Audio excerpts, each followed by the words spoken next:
siapa yang menang dan siapa yang kalah.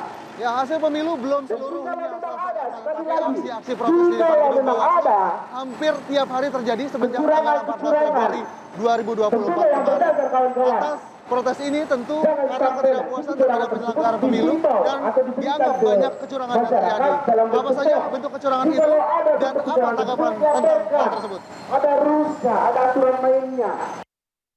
Demonstrasi seperti ini sudah jadi pemandangan setiap hari sejak pemilu selesai 2 minggu lalu. Entah itu di depan kantor KPU, Bawaslu, DPR, atau Istana. Berbagai elemen masyarakat meneriakan suaranya dengan turun ke jalan sebagai reaksi dari penyelenggaraan pemilu yang bagi mereka jauh dari kata jujur dan adil.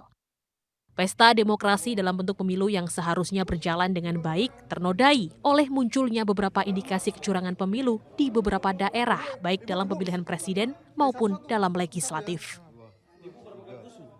Akademisi Fakultas Hukum Trisakti Jakarta Abdul Fikar Hajar membeberkan 7 modus kecurangan pemilu. Beberapa di antaranya adalah aksi jual beli suara, menyuap petugas, penggelembungan suara, ataupun penggunaan teknologi sirekap.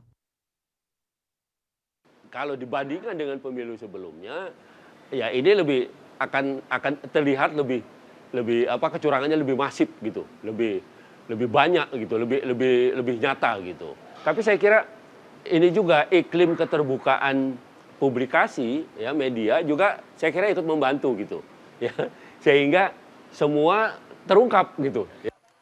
Atas berbagai dugaan kecurangan itu sudah pasti mengundang reaksi dari berbagai pihak, termasuk juga dari pasangan calon presiden nomor urut 1, Anies Baswedan Muhaimin Iskandar. Ketua Tim Hukum Nasional Amin Ari Yusuf Amir mengklaim bukti-bukti kecurangan yang dikumpulkan sudah ada sebelum pencoblosan dimulai.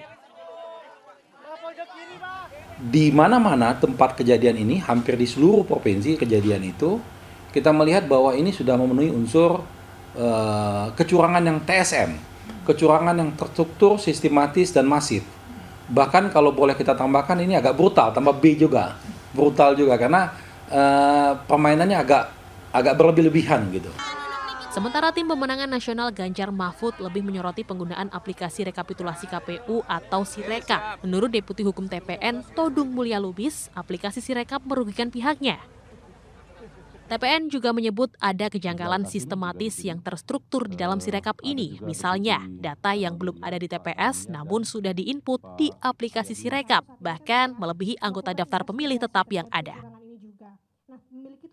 Dan kami berpendapat bahwa hal ini sangat tidak sehat dan sangat tidak fair dan mengancam ya, pemilu dan pilpres yang jujur dan.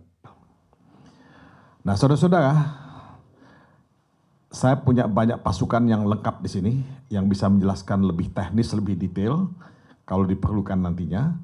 Tapi kami sangat concern dan sangat prihatin mengenai hal ini karena kami berasumsi kita melakukan kontestasi politik dengan fair, dengan jujur, dengan adil.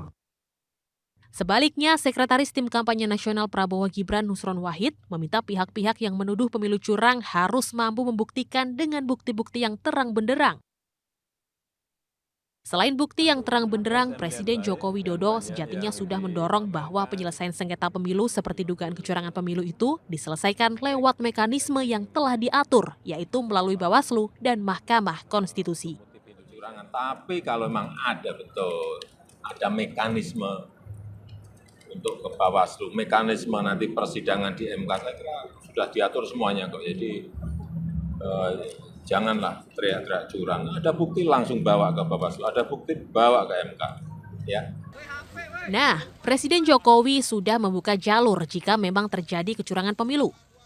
Lalu, akankah pihak-pihak yang merasa dirugikan oleh pemilu kemarin akan mengikuti jalur itu? Atau malah bertarung secara politis melalui mekanisme hak angket? Dari Jakarta, Tim Liputan, RTV.